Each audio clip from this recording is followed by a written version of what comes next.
After a month-long trial, a New York jury has convicted FTX founder Sam Bankman-Fried of defrauding cryptocurrency customers. He was accused of cheating investors out of at least $10 billion in one of the biggest financial fraud cases on record. The verdict comes nearly 1 year after the fall of his cryptocurrency exchange, a collapse that rocked the largely unregulated industry. Bankman-Fried will be sentenced next March.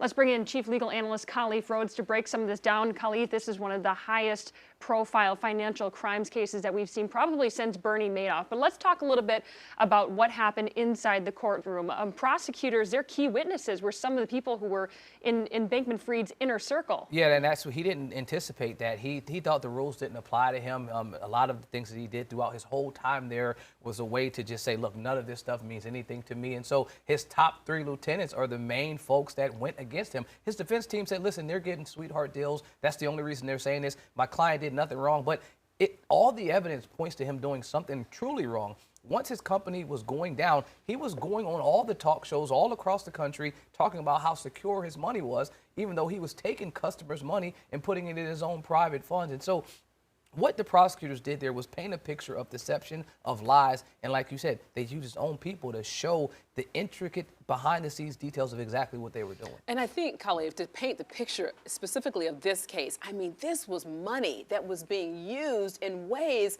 like you even told me, we were talking about this case, of how they spent the money, private jets. I mean, yeah, just extra crazy stuff. I mean, where they were headquarters was where they would stay at a lot of times and work out of was in the Bahamas. And so Amazon didn't deliver there. And so they would get their shipments delivered to Florida and then fly them to the Bahamas every day. So you're using a private jet every day, chartering it just to get your Amazon packages delivered. I want my Amazon packages like everybody else, but I don't think I'm getting a private jet to get it to me every day. I'll wait for my 2-day delivery, and especially if I'm using someone else's money to do it. So does that mean that people are going to ever see this money again? The person that's overseeing the case says that 90% of the folks that lost money in this will get that 90% back.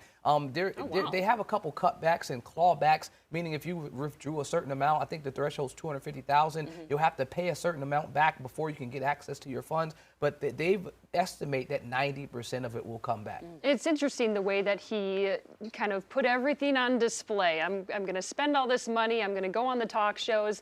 It's almost as if he felt like he was untouchable. But in terms of the industry itself, how do you think this will have an impact on the cryptocurrency industry? I think in our lead it said that this is an unregulated industry, and that is the best way we can say that. He wanted to regulate it. Right. Folks need to recognize that this is currency and it's being changed hands across the world. And so if there is no regulation on this, this is the wild, wild west right now. And so I can point to the statements from the U.S. attorney. He said, the crypto industry might be new, the players might be new, but this kind of fraud is as old as time, and we have no patience for it. And so even if you think you can outmaneuver the system, fraud is still fraud. Even if crypto itself has no regulations, you can see that they're still going to go after you if you take people's hard-earned green dollars and get rid of them. And quickly, he could be facing up to 100 charges, right?